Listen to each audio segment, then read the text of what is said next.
Hey guys, how's it going? It's me, Zach. Recently, the Founders Alpha for Dauntless has become available. I've been playing it quite a lot today. I'm recording this on the day that it came out. This footage is from a hunt. We were fighting a Shrike, I believe it was, which is the big owl. The guys I'm playing with are randoms, and they are all using axes. The hammer I'm using is made from the Shrike, and the armor is made from another monster that I'll probably do a video on later. But this video is just going to be talking about bits and pieces throughout the game that I enjoy and think some things that might need improvement or whatever. But for the most part, it's just going to be hunting the Shrike.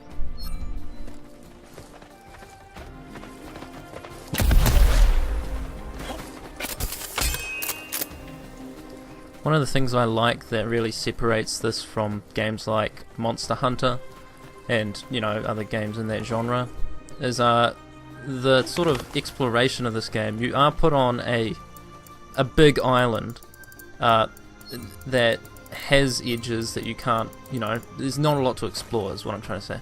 It's this big platform with different levels to it and little bits that split off, little bits that branch in different directions.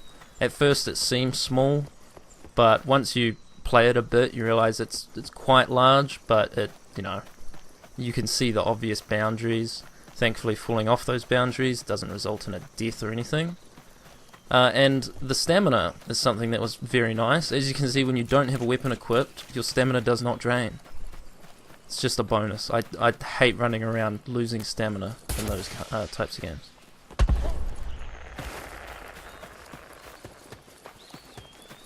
So here's our first encounter with the Shrike. Notice I'm jumping for these little resource orbs that I have to use later for our materials and crafting. Something I like about this is the flares.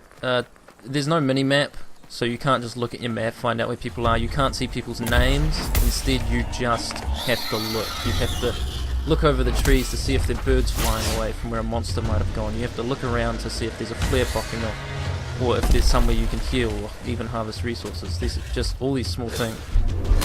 It seems like it's making it less easy for you, but once you play a bit, you just pick up on all of that stuff.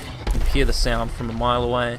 You don't even have to, you know, split off and look for a monster. If you wait long enough, you'll hear it doing something and you'll be able to track it down just by sound.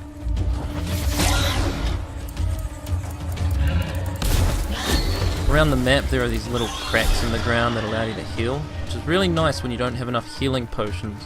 Something that really bothers me in this game is that you have to collect resources to make healing potions, which is something super basic. You can only take 5 with you on a hunt, and these aren't monsters, they're behemoths, as the game really wants you to call them.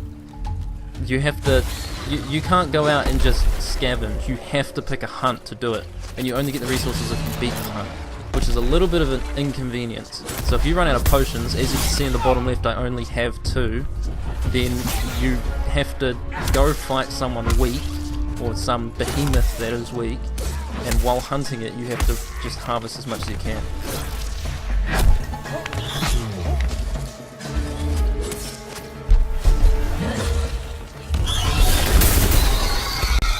I'm going to talk about the hammer for a little bit. You may have just seen that I did a weird maneuver where I shot myself through the air with 2 shots, and it even hit the behemoth as I was flying, because your little explosion does damage. The cool thing about the hammer is it's slow, it's powerful, but you can still escape easily using your special attacks. You have a clip in the top left. You have to keep track of it. Each time you reload, which you may notice next time I do that, there's a little bar in the middle, and if you time it, you get a faster reload. It's really basic attacks. You only have one, right now, if you only have one attack, which is what I'm doing there, your second attack is a little explosion, which is your special attack. That's literally it. The special attack is, you can use it to jump around, you can use it to, you know, blow behemoths in the face with your little explosion.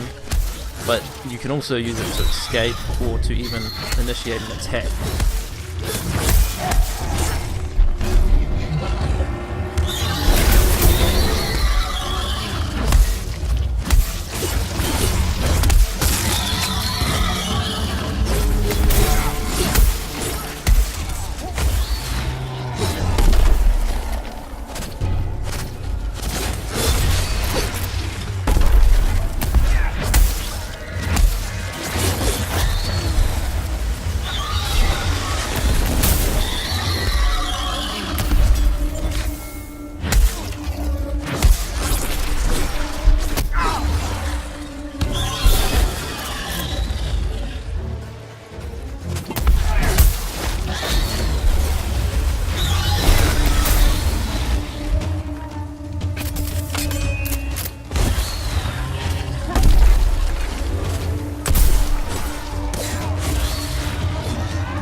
So in this game you have a special slot that allows you to equip something called a lantern.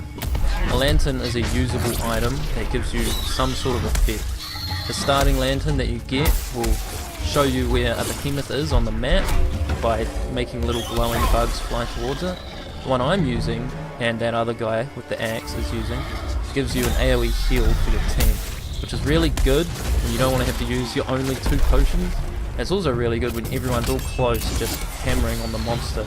As you can see, the monster's enraged right now, just like other games, similar genres, which is pretty dangerous when it starts doing its special moves, like that, and then that. But as long as you're careful with your stamina and stuff, there isn't too much of a difference. Other behemoths really freak out when they enrage. The beginning ones don't really do too much. As you can see, it just came out of rage mode. Each behemoth seems to have a custom animation for when they go in and out of rage mode. Obviously you'd assume there's one to go in, but every single one usually gets exhausted and comes out of it.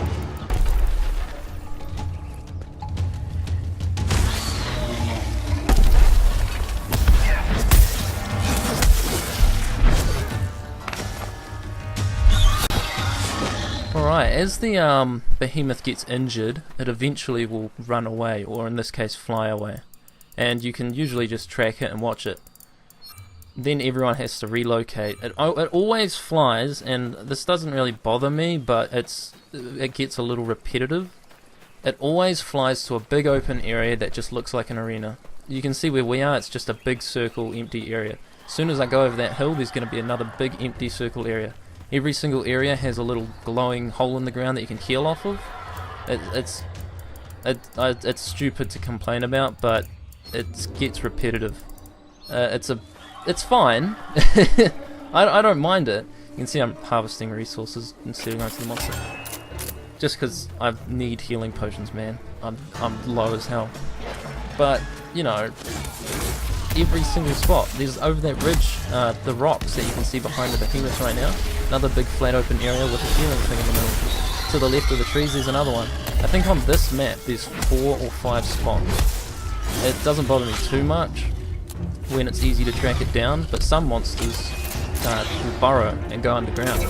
We fought a big lizard, like lava lizard, that every time it ran away it would burrow underground, and something that, it's just a small thing, but usually you would, like in Monster Hunter, I hate comparing it to Monster Hunter because they're way different, but in Monster Hunter you see something, when it burrows or when it flies, it'll fly in that certain direction, and you'll be able to figure out where it is based on which direction it started going. In this game, if a monster burrows, you have no way of telling where it's going. If it burrows looking north, it could be south, who God knows. Which, it's picky, I know, but when this game has to compete with other games like that, those small things can, you know, really change someone's opinion about the game.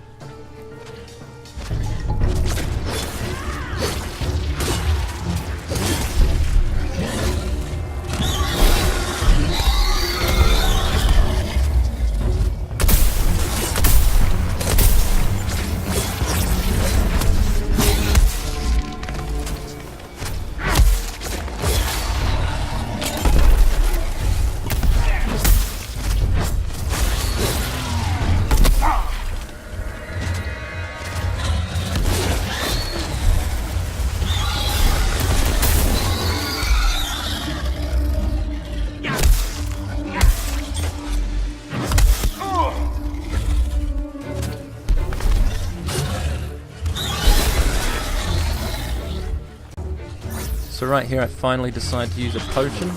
Something to notice about this particular gameplay is in the bottom left you can see arrow keys for using certain items. I'm playing exclusively with a controller. I am not going to use mouse and keyboard ever. Unfortunately, in the Founders Alpha right now there are some bugs that you need to use the mouse to do certain things, mainly menu stuff, but it just feels great with the controller. I should mention it doesn't feel too janky. Thank God there is an Australian server. I'm not Australian and I'm not living in Australia, but when you're in New Zealand and there's no New Zealand servers because no one knows where the fuck New Zealand is, we have to go off of Australia servers, and Australia servers work awesome for us. There's nothing wrong with them. I was really impressed when I launched the game, went into the server selection. It was literally America, Asia, and then Australia at the bottom. I was thinking, why the fuck is Australia on this list? Thank you, developers.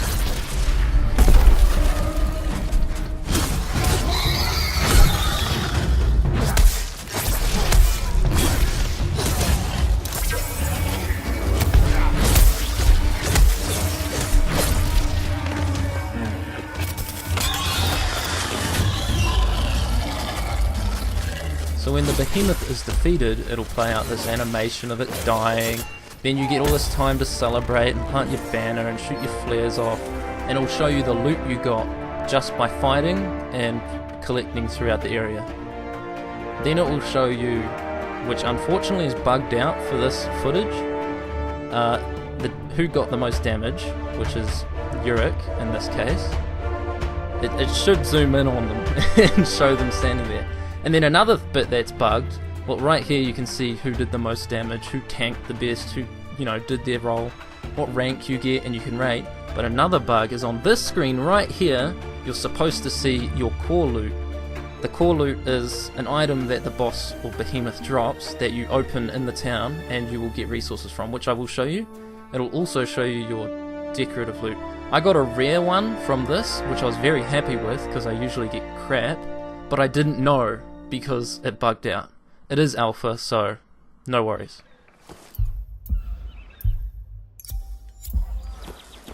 Right, so we're in the hub, and I'm going to show you what I got from my loot. I think someone tries to invite me, so it kind of ruins the footage here. But first, the miscellaneous item. Yeah, there you go. Get out of here. Miscellaneous item. I don't know what this is for. The dust. I believe you use it for later on for crafting. This is the core that I got from the Shrike. So, a common core will only give you 3 items. An uncommon one will give you 4? It might be more than that. But the rare one will give you the rare item at the top as a drop. And then I go off to check if I can make the stuff that I want to make. But I can't, unfortunately, because I need to farm a bit more. So that's the basics, really. If you want to see more of this game on this channel, then by all means comment, subscribe, like the video if you want. I'm not going to force you, I'm over it. But I will be putting out more videos regardless of this game. I really enjoy it. I think next I'll just fight something. How's that? If you want me to talk about more of the mechanics and stuff, then go for it. If you just want footage of fighting or even live commentary of the gameplay, then that's cool too. Anyways, thank you very much for watching, and I will see you next time.